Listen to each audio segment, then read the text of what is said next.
Let's go to our gospel text. Our gospel text, the titles, God's authoritative word, taken from 1 Peter 2:9, 2 Timothy 1:9, 1 Thessalonians 4:7.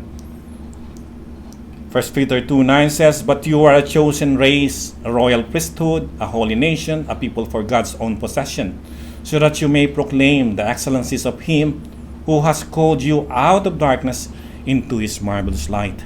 2 Timothy 1:9 says, "Who has saved us and called us with a holy calling, not according to our works, but according to His own purpose and grace, which was granted us in Christ Jesus from all eternity." 1 Thessalonians 4:7 says that, "For God has not called us for the purpose and purity, but in sanctification." Praise be to God for the reading of the verses.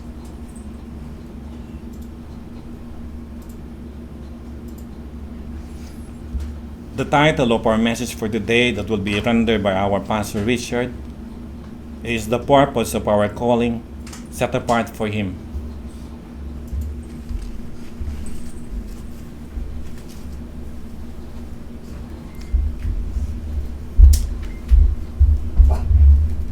Thank you, Brad Jun.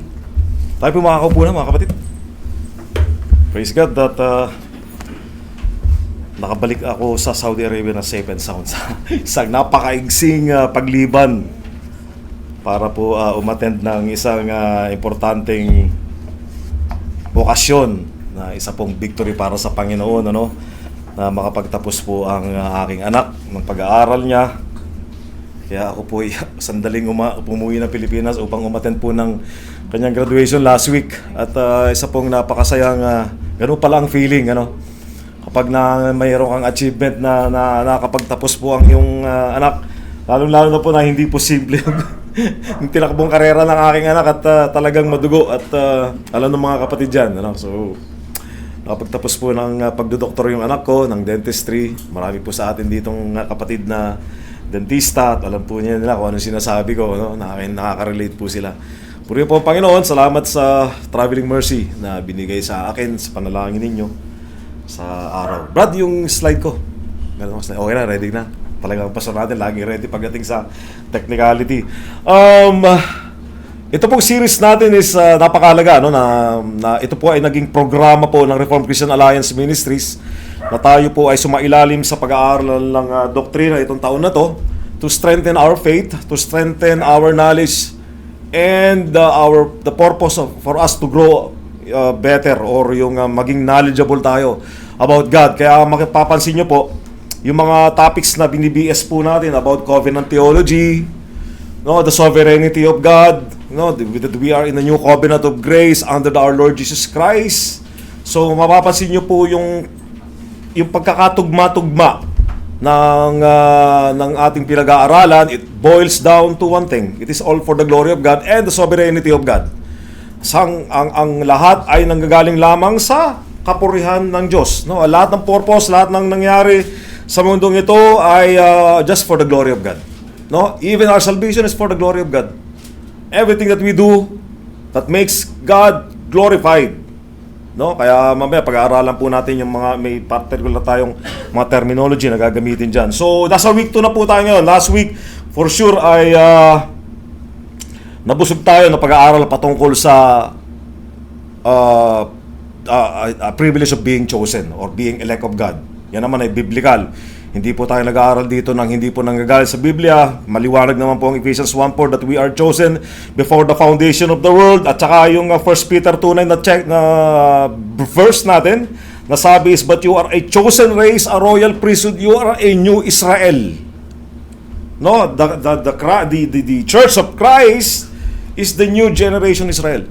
We are the chosen one, a royal priesthood, a holy nation, a people of His own.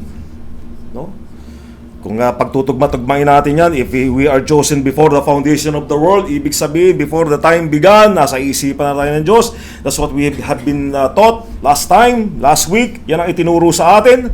Kaya pagpapatuloy natin, mas titibayan pa natin kung ano pa ang purpose ng pagpili ng Diyos sa atin. Or yung tinatawag natin na ang chosen and called. Yan yung active title natin for this month. That we are chosen and cold. At yung titulo ng ating mensahe ngayon is The Purpose of Our Calling, Set Apart for Him. Tayo manalangin, dakilang Diyos, makapangyarihan sa lahat. Papasalamat po mali kami sa araw na ito, sa kabutihan ninyo sa amin, Panginoon Ama, na dinalhin nyo kami rito. Pag sa ganun, Panginoon, ay muli ay busugin nyo kami sa pagkilala sa inyo. O Lord God, alam nyo po kami na payak kami, Panginoon, pagdating sa kaalaman, patungkol sa iyo, ngunit sa pamamagitan ng kapangyarihan ng Banal Espiritu Santo na magbibigay sa amin ng pag-intindi to comprehend your word. O Lord God, empower us with your Holy Spirit, na lahat po, Panginoon, ang maririnig namin ngayon na ayon lamang sa iyong salita, sa banal na Biblia, Panginoon, siyang iniwan niyo sa amin upang batayan ng katotohanan at kaliwanagan, Panginoon, sa inyo pong mga anak, O Lord God. Salamat po, nawa kayo ang siyang manguna sa oras na ito. Itabi niyo po muna sa aming mga pag-iisip, Panginoon, ang anumang pong kadahilanan na makapag-disturb sa aming focus, Panginoon, sa pag-aaral na ito, Lord God, nawa ang pangalan niyo lamang ay maitaas, hindi lamang po sa aming boses, kundi sa aming isipan at sa lahat ng gagawin namin sa oras ito. Salamat, Ama. Ito ang aming samudalangin sa pangalan ng aming Panginoong Yesus. Amen. Nakakatuwa po, mayroon tayong consolidation ng 3 verses. At ito po ay isang foundation para po mas mapag-igting po natin, at talagang Tagalog na Tagalog yung ating pagtuturo, mapag-igting natin yung pag-aaral natin ng salita ng Diyos patungkol sa kanyang banal na pagpili. It is the divine choice. No, it's not by human will, but it's a divine choice na tayo ay hinanda niya to be holy. No? At sa particular na to, actually yung pinaka-centrality ng message natin for this month is about who are we in Christ. No? Kailangan mas malaman natin kasagutan na yan, na sino ba tayo sa Panginoon, sa harap ng Panginoon. Ano ba ang identity natin? No? Ano ba ang pagkilala niya sa atin bilang kanyang mga anak? No? Last week, yan ang nasagot actually partial na may nagkaroon na tayo ng kasagutan din, that we are a chosen race which was under the doctrine of divine election, di ba? Or the foreknowledge of God. At tinatawag natin sa Greek nun is proginosko. By the way po, magandang araw po sa mga nakikinig sa amin sa online. Salamat po at nakasama namin kayo. Naway, mapagpala kayo ng mensahe na to. No? Yung foreknowledge of God, pag sinabi natin na proginosko and predestination, yan yung foundation natin ng pagpili sa atin ng Panginoon. Ano? At yan ay sa araw na ito, we're gonna be discussing the subject about God's calling naman, na nakapaloob yan sa great chain of redemption of God. No, pag sinabi natin great chain, wala namang proseso ang Panginoon, ano? But for us as humans, no, kailangan meron tayong chain of redemption, o yung sinasabi natin ordo salutis. Diba? Natatandaan niyo ba yung mga kapatid? No? So nakapaloob diyan yung calling, ano? That we have been foreknew, we have been predestined, we've been justified, diba? We have been regenerated. There's a regeneration process. May process sa Panginoon, ang para sa ating perspective, may process na ginawa ng Panginoon. Pero sa Panginoon, wala namang proseso sa Panginoon. Eh. He's an all-powerful God. Lahat yan, spontaneous niyang ginawa yan, in a blink of an eye, or a snap of a finger, parang si Thanos, di ba? Lahat nangyayari, di ba? Kaya niyang gawin yan. Imagine how vast is the universe. Kung gusto mo sukatin ang kapangyarihan ng Diyos, tignan mo ang universe. That's only a simple creation for Him. How about you as a mere creature? Na halos hindi ka, you're just a speck in His creation. Pero magtataka ka, bakit mahal na mahal niya tayo? You're just a microbe in the vastness of the universe na kinreate niya. Di nga natin alam kung may kinreate pa siyang iba, pero that there's no biblical revelation about that, no? Pero yung mga naniniwala, may mga iba pa daw. Pero for us, as a creature, being revealed in the Holy Scripture, mahal na mahal tayo ng Panginoon eh. Di ba? Napakamahal niya tayo. What's something special about us? Who are we in Christ? Di ba? But first, mas pag-aralan natin or i-define natin what's God's calling, or what is the theologians called the effectual calling. Sa root word niyan is effectual calling, effective, no? From the word effective calling. Pagsimulan natin siguro yung slide natin, Brad. No? Pag-aralan natin yung salitang code, no? Alam niyo yung salitang code, kung bubuksan natin yung Biblia natin sa Romans 8:28 hanggang 29 to 30, No, kanina, very famous, very familiar yung verse na 29 to 30 na yan. But forward natin. Yan, that's cold. Sige, isa pa. Meron pala ako rito pointer. Sorry, Brad. Sorry. So, Romans 8:28 to 30, very familiar verse sa atin. Ano? Sabi dito, and we know that God causes all things to work together for good to those who love God and to those who are called according to His purpose. For those whom He foreknew, and He also predestined to become conformed to the image of His Son, so that we would be firstborn among many brothers and sisters. And this whom He predestined, He also called. Diba? Nasa proseso talaga. And this whom He called, He also justified. And whom He also justified, He also glorified. Focus tayo sa salitang called. Kaya lagi kong ina-highlight yung called na yan. Diba? Lagi natin sinasabi niya that all things work together for good for those who love God, who are called according to His purpose. Alam niyo, very familiar ang word na called na yan, or calling sa dictionary, no? Palagi natin ginagamit yan. Pag tinatawag natin yung mga anak natin, we are calling our children, and we are hoping, kakain na si... Diba? We're calling his attention. Minsan, hindi mo alam, hindi pa nagre-respond. Nasaan yung anak ko? Wala na. Nakikinig ka. Minsan, hindi pa magre-respond yan, di ba? You've been calling him. Tinatawag natin yung ating spouse. We're calling her attention. We call our friends sa phone. Tinatawagan natin. Every time or every day in our life, ginagamit natin yung salitang call, di ba? Very common niya sa atin. Yung boss mo kapag tinawag ka, di ba? You've been summoned. Medyo nakakatakot na yun. Medyo compelling na yun. Pag ang boss mo na tumawag, equally compelling na. Di ba? Kasi ibig sabihin, may kailangan yan. Hindi ka tatawagin niya kung hindi ka. That is something we call, those calls are something that we call outward call. Pag naka-receive ka ng summon sa korte, di ba? Kailangan mag-appear ka. Pag hindi ka nag-appear, ay patadalang ka na subpoena. That's another calling. Kapag hindi ka nag-appear lang na mayroon ka na subpoena, you've been called by the court or ano ba yung tawag niya? Korte, di ba? Ay may penalty ka. Pwede ka makulong, pwede ka maaresto. Pag subpoena na, actually, aresto na yun eh. Yung summon ka pa lang, iniimbitahan ka pa lang pag may summon ka. Ba? But in all cases, you can still choose to ignore. Yung calling niya, kasi yung outward call eh, may choice ka to ignore or to reject that call. Yeah? A very simplicity of the word call, even how compelling yung tawag na yon, meron kang choice na i-reject. That's something, a kind of calling that is outward. That is an invitation. Outward call. Tatandaan natin about the outward call. Now we go to the inward call. The scripture reveals, sinasabi ng scripture ay truth about a call. Ito yung kind of summons that cannot be ignored. Di ba? Call or kaleo. Sa Greek word, kaleo. Called. This is the call that you read in Romans 8. Ito yung ibig sabihin ng called na nabanggit sa Romans 8 kanina. It is the unyielding summons of God. It is a subpoena to appear before Him in court for the purpose of being declared you righteous. Isipin mo, in a positive term. Diba? Being righteous, being declared just, having all your sins forgiven, and being set free from any judgment or any condemnation. That is the kind of inward call where the purpose of this calling is gonna be. It is a call that justifies.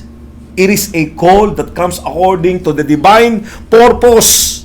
May purpose ang pagtawag ng Panginoon dahil from eternity past, you've been chosen before the foundation of the world, and that is the time that there will be a time that He will call you inwardly. Okay? A call that comes to those who are predestined, to those who are elect alone, to those who are chosen. So napaka-definitive itong calling na to. Di ba? Because it is exclusive. It is a call that leads through justification and eternal glory. Sabi ko nga kanina, there is not an external call dahil ito ay it is not an invitation but an internal call or effectual call or an irresistible call. Kaya nga ang church ang tawag diyan is ecclesia, from the word iglesia, ecclesia in Greek. Ek means called out, called out, church. Ibig sabihin ng church, called out. Being set apart, being sanctified, called out, ecclesia from the root word ekkaleo, which means called out. Ibig sabihin called out, tinawag yan. A church is a group of people or a group of individuals that has been called exclusively by God. Tingnan nyo yung identity nyo rito, ha. Tignan nyo mabuti kung ano ang purpose ng pagtawag sa inyo ng Panginoon. It is an efficacious call or effectual call, a salvific call. This is a salvific calling. You've been summoned by God to justify you, to be righteous because of Christ. And most of all, siyempre, it is a sovereign call. It is an irresistible call dahil ang nagko-call sa iyo is the omnipotent, all-powerful God, the sovereign God of the universe. Kaya wala kang kakayanan para i-resist tong calling na to. Walang kakayanan ang will mo na isang corrupt dahil sa kasalanan na i-resist ang calling ng Panginoon. There is a regenerative process for God, for His call to be effective.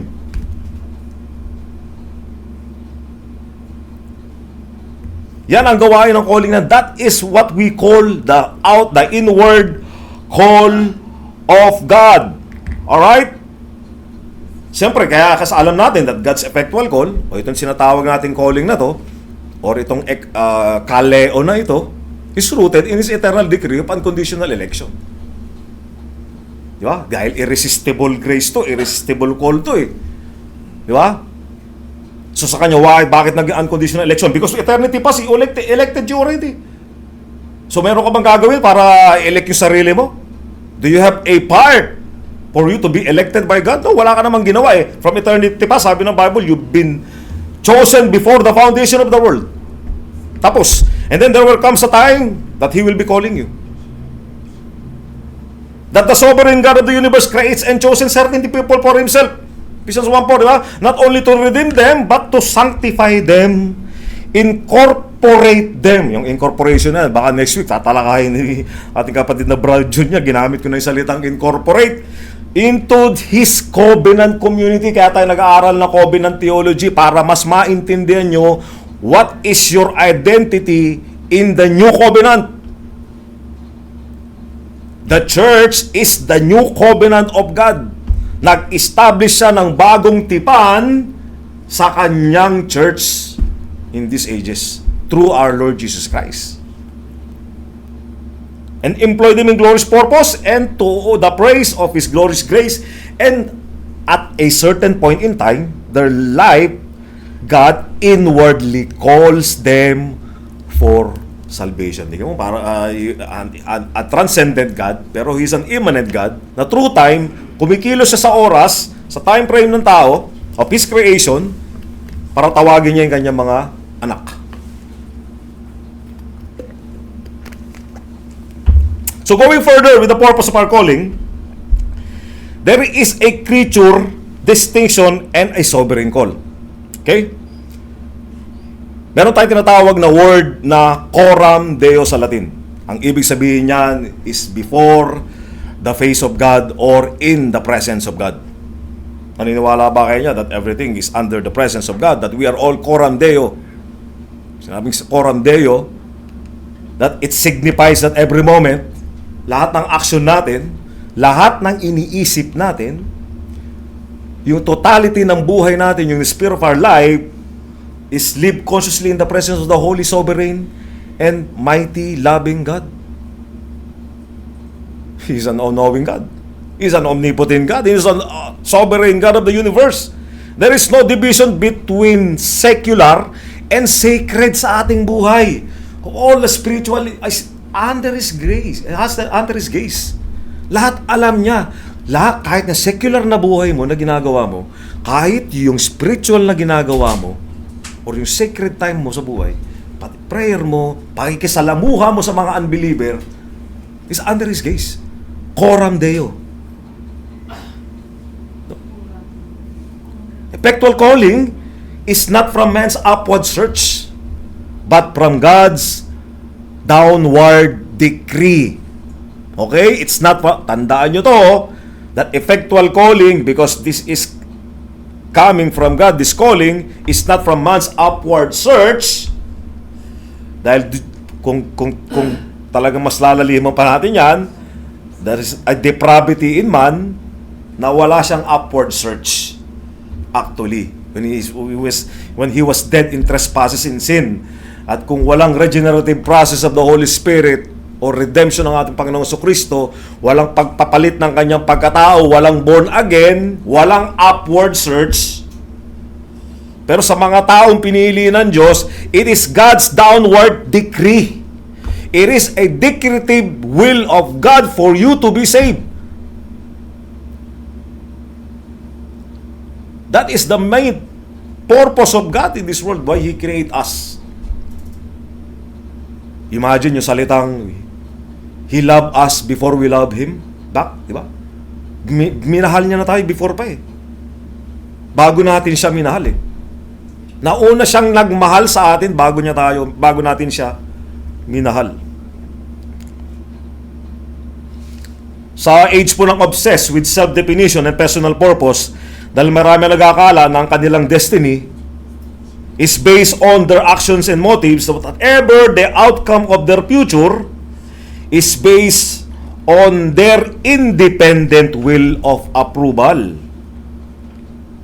Independent will or yung approval nila. Kaya kahit sa spiritual na aspeto, ganito ang pagtingin ng tao. Ginagawa nilang reactive God ang Diyos based sa kanilang ginawa.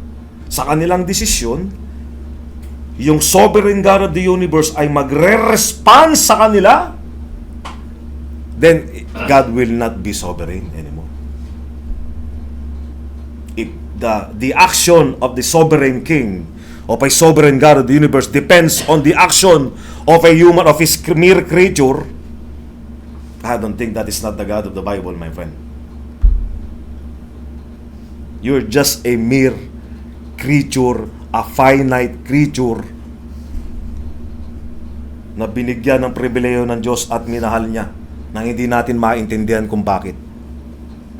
Ang hirap i-reconcile. So that we don't live in a human approval. Yung tinatawag na coram hominibus. But we are an audience of one true God. We are always in the presence of a one true God, the coram Deo. So in the perspective, we must understand na ang banal na pagtawag sa atin or yung tinatawag nating effectual calling, it's not from man's upward search. Saan yung sinasabi natin kanina, but a downward decree. Okay? Dinikriyan ng Panginoon para sa kanyang mga anak. So, God has all the doing. Walang kang dinonate or wala kang ginawa, wala kang kinontribute pagdating sa kaligtasan mo, mga kapatid. God has all the doing. 1 Peter 2:9-12, you are chosen race. Tignan nyo, this is an active verb. Chosen race who saved us and called us. Ephesians 2:22, in Him you are also being built together. You are the church that being built together into a dwelling place, a place for God's by the Spirit. 1 Peter 2:5, you yourselves are living stones, are being built into a spiritual house for a holy priesthood. Siguro last week pinag-aralan nyo, what is the holy priesthood? Sigurado, for sure, di ba? To offer spiritual sacrifices acceptable to God through Jesus Christ. That is your action, di ba? Towards God's doing. To offer spiritual sacrifices.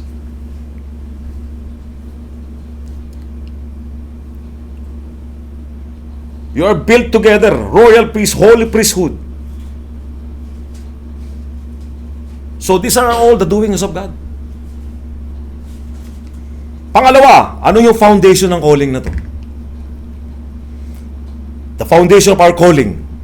Effectual calling rooted in eternal unconditional election. Laging magkaakibat yan. Hindi pwedeng hindi ka naman inelect pero may calling ka. Wala namang ganun eh.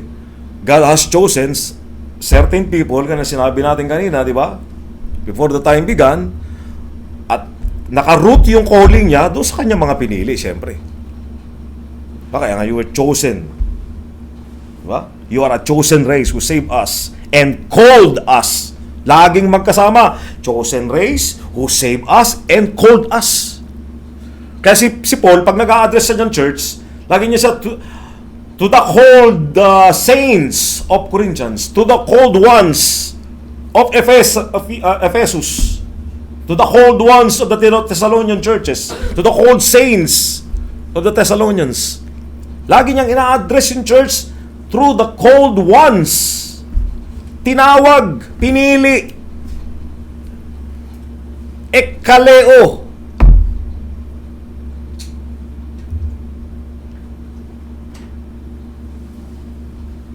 So there is a pre-temporal degree. Siyempre, grace given in Christ before time. Yan po yung Christ mission statement sa Godhead or sa Trinity ng ating Panginoon Kristo. Di ba? God's eternal preordained plan of salvation established before the world began, not based on human works, but on His purpose. Hindi po ang calling na to is not an afterthought or response po ng tao, kaya sinasabi ko kanina, or human merit.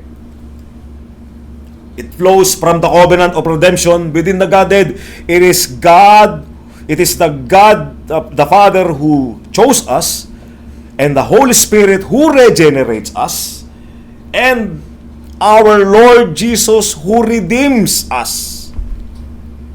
Yun ang perfect equation po ng salvation natin. Huwag niyong isasama sa equation niyo yung sarili niyo, mga kapatid. It is only the work of the triune God that works in our salvation. That's why we are very privileged. Kaya nga tinatawag na grace. Yun ang definition ng grace, mga kapatid. Biyaya lang kayo na kayo'y naligtas. Yung pure na biyaya na yun, na walang hininging kapalit sa'yo, walang kondisyon. Binigyan ka ng awa, binigyan ka ng biyaya, na dapat doon ka sa dagat-dagatang apoy talaga, makulit ka eh. Ba, minana mo yung kasalanan ng first Adam. Dala-dala mo yun hanggang ngayon. Kaya yun yung magdadala sa'yo sa impyerno dapat eh. Pero teka muna, hindi na tapos na ng kwento. May plano yung triune God para sa atin eh. Mapipigilan mo ba yung plano na yun? No. Sino ka? Who are you, O men? Sabi sa Romans. So this underscores unconditional election. God's choice is based solely on His decision, on His good pleasure pala. In His good pleasure, not foreseen faith or works. Wala siyang not foreseen. Hindi ito dahil sa na-foreseen niya. Ito ay si Richard, tatanggap ito kaya i-elect ko to. Hindi ganun yun, mga kapatid. Tatanggap kay Kristo to.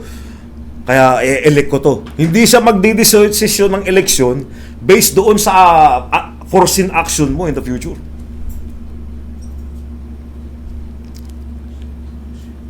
Okay? It is a holy calling, not an invitation. Lagi natin inuulit. Its nature reflects the Holy One who issues it. Sino yung nagbigay? Diba? Walang topo-topo, walang bawal-bawal sa lahat ang gumawa. He did all the doing. That's the temporal degree. Through our Lord Jesus Christ, grace given. Okay? Letter B, the nature of the call. It is effectual and irresistible. Mga kapatid, you are facing a holy God who gave you the privilege to save you, to call you, to set you apart, to call you out. Kaya kayo nandito sa church, you are a chosen race, a royal priesthood. Imagine, you are defined as having a royal priesthood. Dati nung araw, yung kung hindi ka lahi ng Levites, di ba? Hindi ka makakapasok sa Holy of Holies. Anong mangyayari sa'yo? Abay, maaabo ka. Di ba? Pero ngayon, royal priesthood ka. Isa kang priest. Kumbaga, ikinumpara ka na ikaw ay makakaharap ka sa Diyos ng walang kondisyon dahil royal priesthood ka. You have our Lord Jesus Christ, His righteousness that is imputed to you. Kaya pagdating mo, pagharap mo sa Panginoon, ang nakikita ng Diyos kung bakit hindi ka nasusunog, ay dahil na si Kristo ay nasa iyo. He gave you the authority, He gave you the power to come to God, to face God, because you belong to the royal priesthood. Kaya that it is effectual and irresistible. This is not a general outward call of the gospel, kagaya ng gospel, a general outward call yan. Nag-i-evangelize tayo, nagko-call out tayo, that is an outward call, an invitation. But the inward, supernatural work of the Holy Spirit applying to the work of Christ. Oh, yan yung inward. It is a supernatural work of the Holy Spirit applying the work of Christ. Westminster Confession of Faith 10, 1-2. Yan ang sabi ng Westminster. Its sovereignty raises the spiritually dead. Ang sabi sa Ephesians 2:5, you were dead in your trespasses and sins, but come alive, di ba? Together with Christ. Binuhay ka ng ating Panginoong Jesucristo sa patay na kalagayan mo. Ang isang patay ay walang magagawa para iligtas ang kanyang sarili. Di ba? Kaya nga pinaliwanag sa Ephesians 1, chronologically, pinili ka ng Diyos before the foundation of the world dahil Ephesians chapter 2, sa sarili mo, wala kang magagawa dahil patay ka sa kasalanan. Kaya binuhay ka, for by grace 2:8 and 9, you are saved through faith and that not of your works, it is by the gift of God. Di pa ang daling intindihin ng sinabi ng Diyos para sa kaligtasan mo, kapatid? Kung nagbabasa ka ng Biblia chronologically, parang nagbabasa ka ng kwento, maintindihan mo point by point kung ano yung sinasabi ng Diyos, ano yung pinaplano niya, ano yung pinlano niya, ano yung nireveal niya.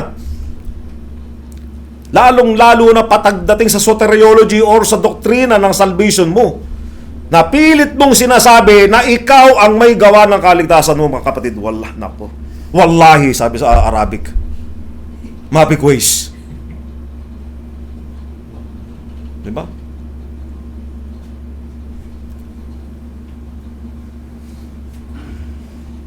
So our salvation and calling are secure. Kaya secure. Kalina, meron tayong, di ba, meron tayong ano yung security, ano yung doctrine natin? Sight. The eternal security and the perseverance of the saints. Paano mo mawawala yung kaligtasan mo? Hindi naman galing sa yung kaligtasan mo, kapatid. Kapatid ako ng kapatid, para makakaisipin na sa online, Iglesia ni Cristo na tayo. So, our salvation and calling are secure. As God's eternal purpose. That is God's eternal purpose. This humbles. Kaya we humbly submit ourselves. At binababa natin yung pride natin. Kasi pag sinabi mong ikaw meron kang part sa salvation mo, pride yun.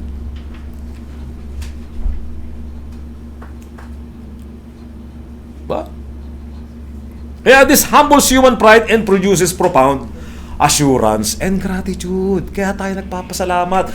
Kaya yung humbleness natin, yung pag-submit natin sa Panginoon ay, di ba? Lord, bakit? Sabi sa kanta, why have you chosen me? O, sabi doon, kabisado ni Sis Jackie yun eh. Bakit mo ako pinili? Di ba?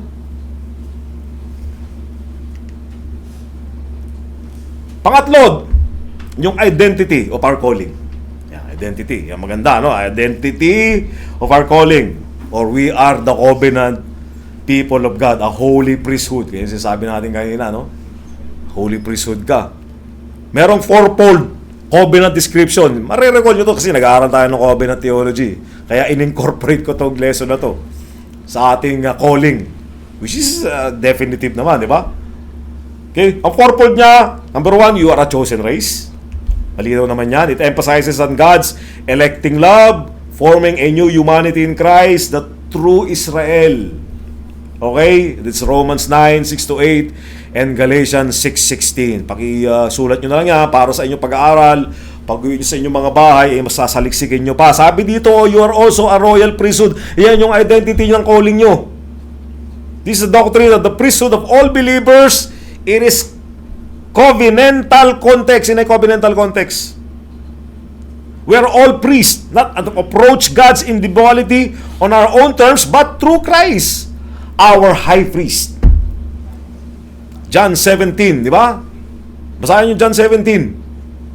Our Lord Jesus Christ is our high priest to offer sacrifices and to intercede for the world. Sayang, sana patuloy pa natin yung ating book series nandyan, ano? Para mas matapos natin kung ano yung... Meron kasi tayong identity dun eh, na hindi pa natin natatalakay. Maraming pa tayong doktrina na kailangan nating matalakayan natin sa book of John. Sabi dito, you are a holy nation. Hindi ito ibig sabihin yung ano, no? You are a holy nation kasi citizen ka na ng heaven. We are nation. That Christianity is a holy nation. The nation of believers. Holiness first and foremost means you are being set apart, that you belong to God. Siyempre,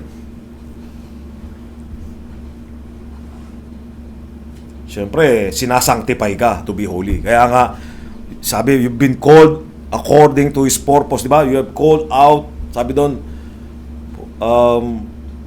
for whom He foreknew, He also predestined to be conformed to the image of His Son. Di ba? May conformity. So, He sanctify you. May sanctification process or yung pakapakabanal sa'yo, which is one of the, yung sa Ordo Salutis natin, kasama yan. No? Yung sanctification mo is pagpapakabanal mo, no? Hanggat buhay ka pa, ay sinasanctify ka. Ano ang magsasanctify sa'yo? Sarili mo ba magsasanctify sa'yo? Sino magsasanctify sa'yo? Siyempre, Holy Spirit. Kaso minsan nakakalito, sino ba nagsasanctify sa'yo, Lord? Yung salita ng Diyos, bakit sino sisihin mo pag nakakasala ka? Diba? Yun yung paradox din yan, di ba?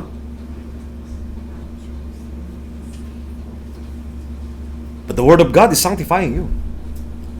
Walang perfect na isang individual or believer na buhay pa. The sanctification process is until your death.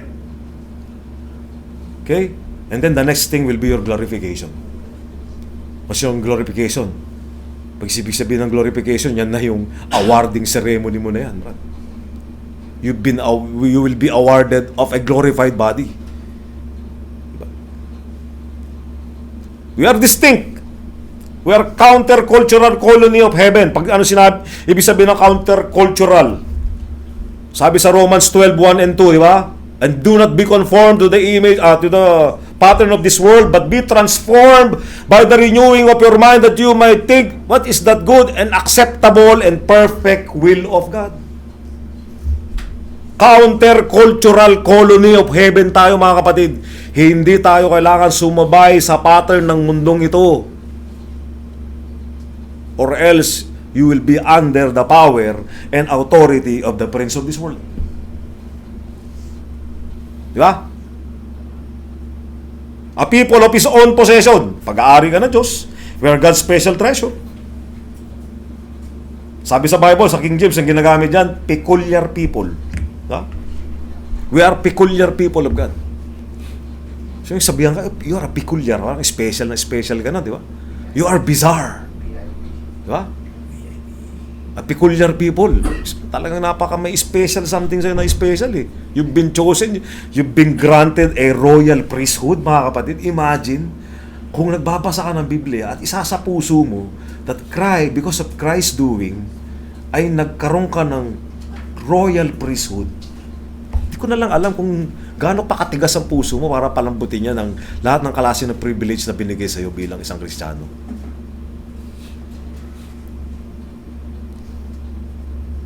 The object of His covenantal love and faithfulness. So meron tayong tinatawag the covenant contrast.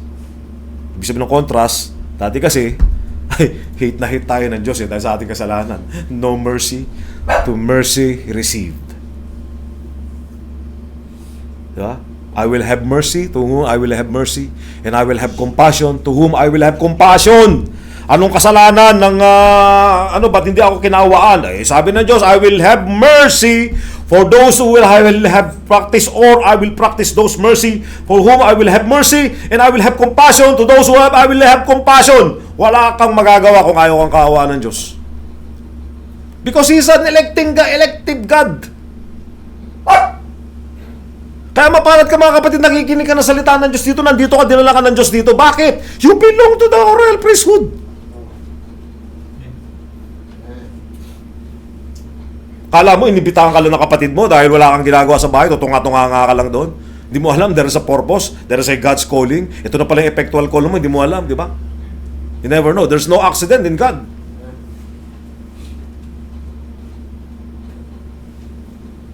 So this highlights, sabi na, for you once, sabi sa Peter 2:10, ano? Ito yung kinall out niya yung Hosea 2:23 ni Apostle Peter, no? For you once were not a people, but now you are the people of God. You had not, hindi ito ina-address sa Israel lang mga kapatid, ha? Peter was talking here to the believers. Okay?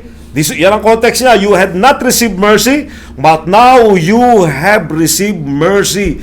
This is the new covenant, people. The old covenant belongs to Israel. The new covenant belongs to the Church of Christ. And Peter is addressing to the new covenant people.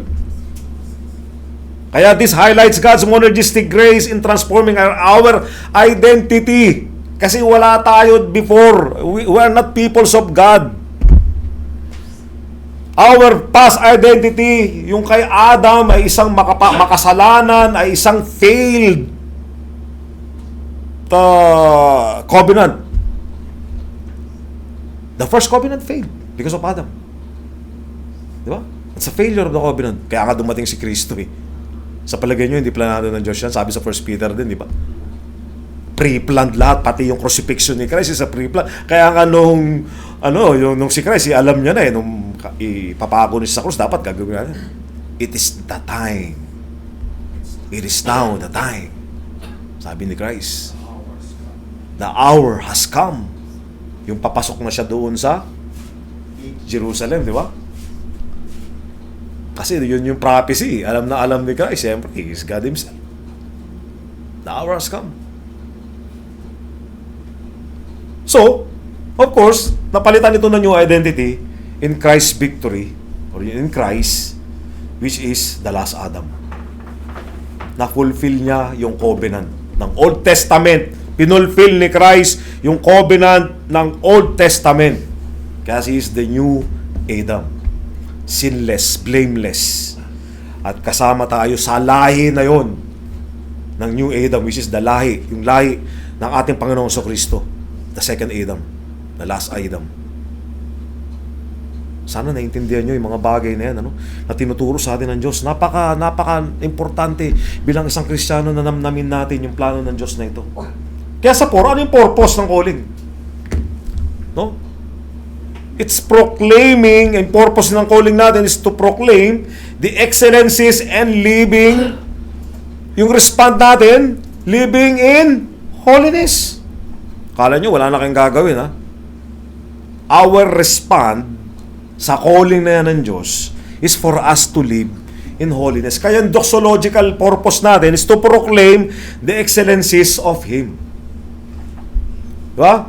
Kaya nga meron tayong chief end of men na lagi natin naririnig is to glorify God and enjoy Him forever. Diba? Giving praise to Him, to God. A life that declares God's virtues, His grace, justice, mercy, and His sovereignty. At nangyayari ang proclamation ng worship na yan, ang nangyayari dito in worshiping God in a corporate and private manner. Kaya napaka-importante ng gawain ng Panginoon na tayo nagtitipon-tipon. Di ba? the proclamation of His calling happens in worship, in a corporate way, in private, pag-witness, and the totality of life, live under Christ's Lordship.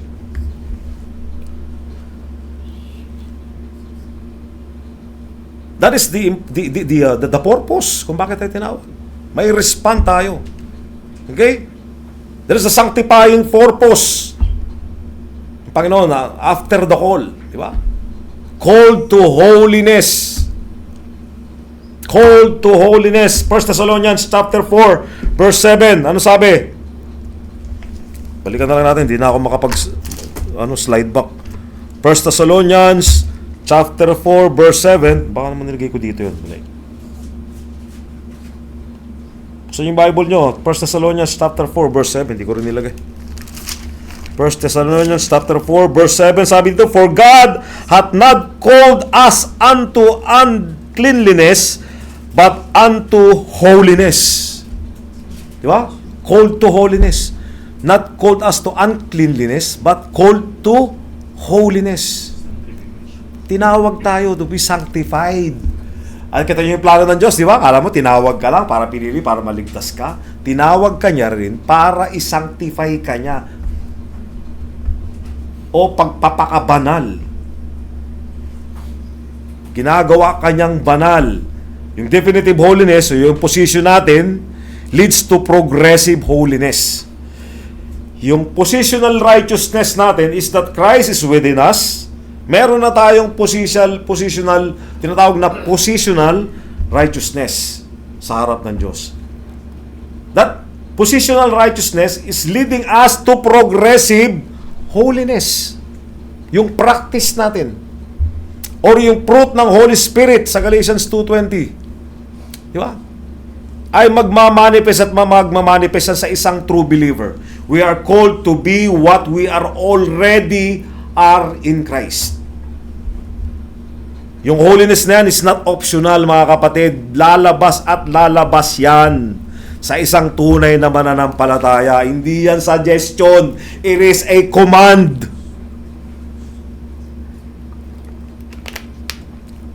It is the necessary evidence of the fruit of effectual calling based on the canons of Lord.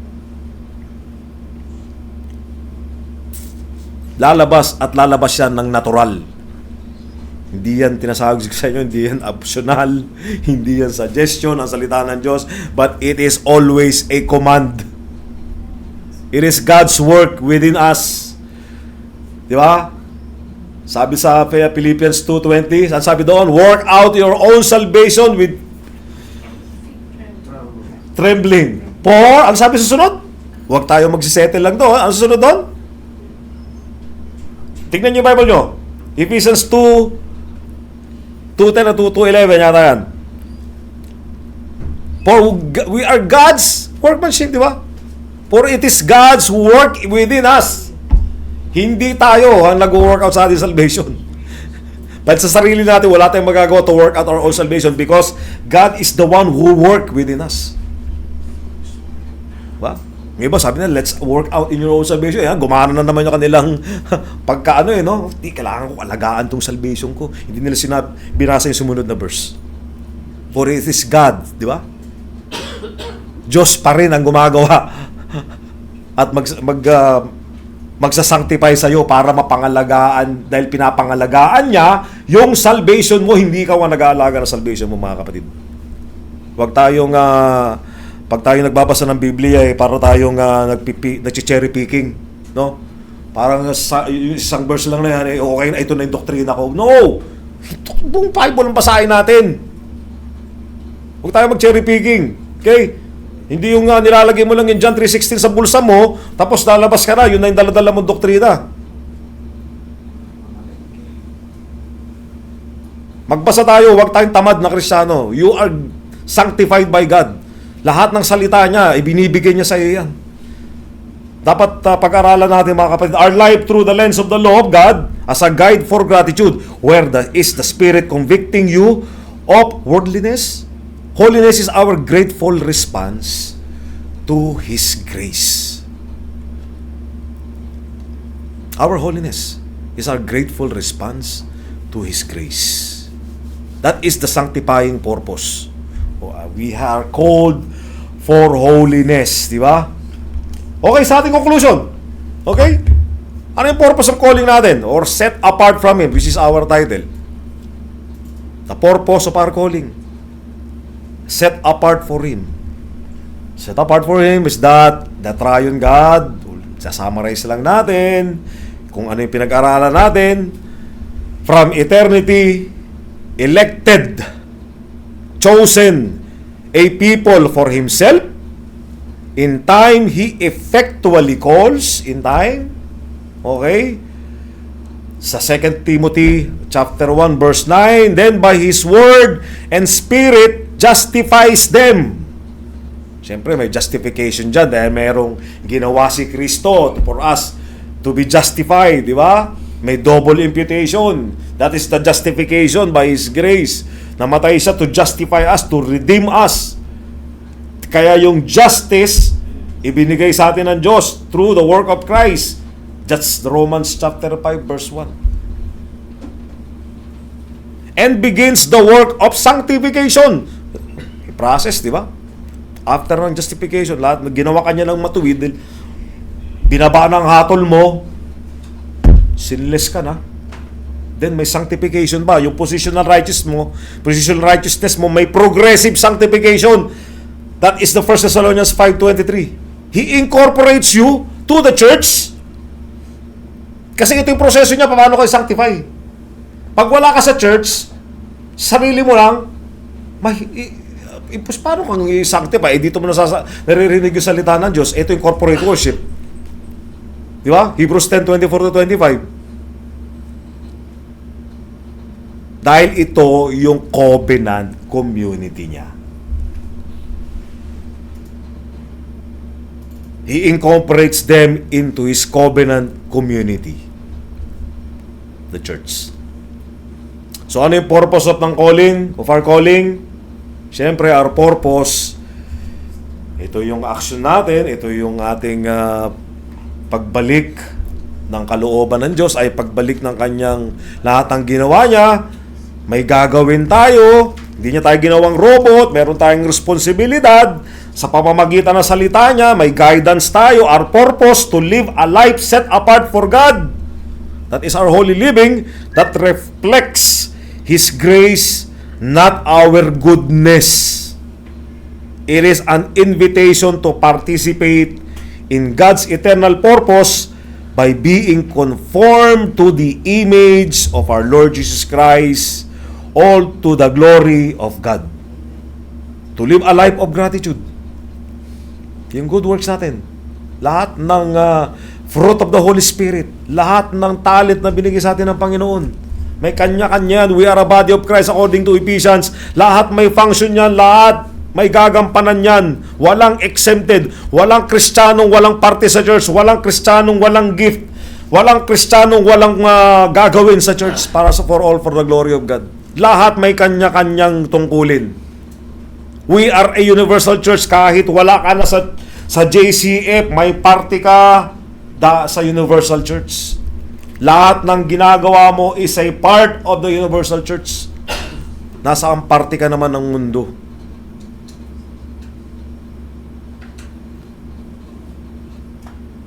Proclaiming His excellencies in every sphere of our life as we await yung final glorification natin, mga kapatid. Very exciting yon of all these things. Kaya kanina meron tayong the coming of Christ, di ba, yung blessed hope.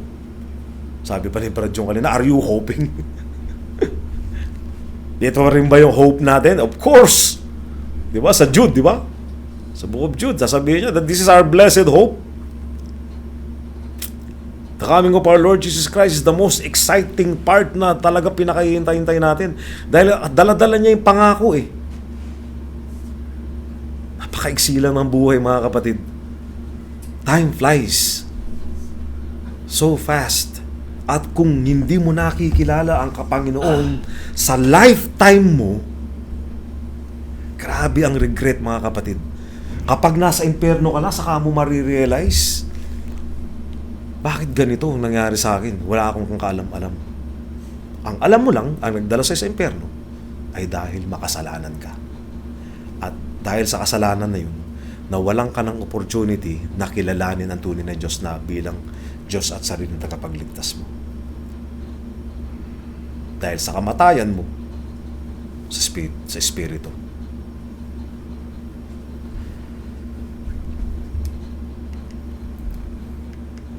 So,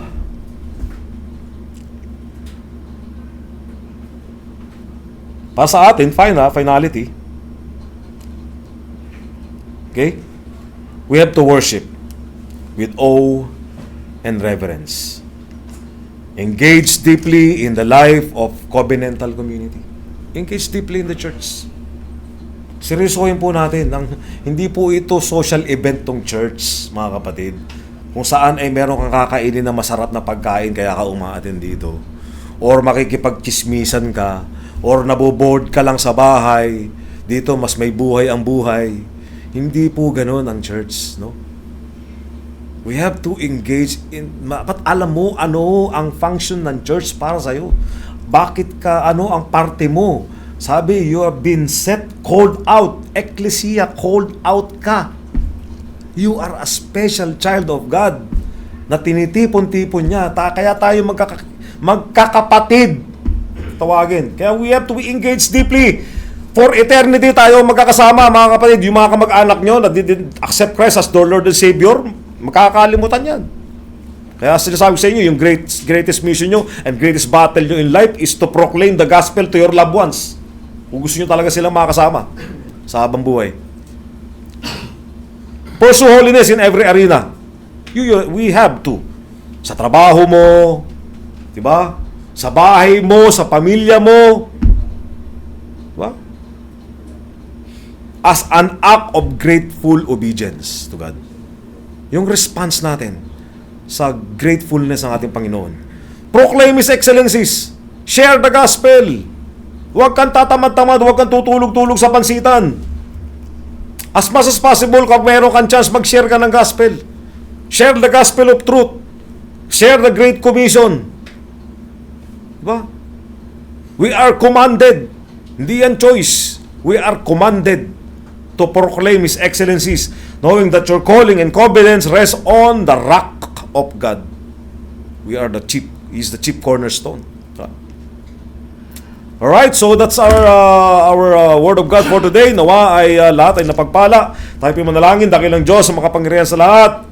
Maraming salamat po, O Lord God, sa mensahe na to na napakinggan namin. We thank you, Lord God, for your sovereign grace, for your perseverance and dedication in setting us apart, Panginoon Ama, for you. We culminate, Panginoon, once again, your word, O Lord God, na narinig namin. And we can inculcate it in our minds, O Lord God. Salamat po for this privilege na kung saan narinig namin, Panginoon, ang salita ng katotohanan, this truth about your word, O Lord God, as the light of of the world, O Lord. Kayo siyang Panginoon ang siyang na-reveal sa amin, nawa, nabigyan namin kayo ng kapurihan, mataas na kapurihan sa oras na to, Lord God, nawa, kayo po, Panginoon, patuloy na siyang mag-sanctify sa aming spirito. Lord God, nawa ang iyong salita ay patuloy na mamuhay sa aming buhay, O Lord God, at nawa ay may alay namin ang aming puso't isipan sa inyo pong kalooban, O Lord God. Lord God, salamat po sa mga darating pa mga araw na kayo magtuturo sa amin, pagpalain niyo, Panginoon, ang inyong pong salita, O Lord God, nawa ay mas patuloy kami lumago, Panginoon, sa pamamagitan po ng inyong pong salita. Salamat, Ama, sa pribileyo na nakuha namin sa pagkilala sa inyo. Muli sa iyong kapurihan at dakilaan sa pangalan ng Panginoong Yesus.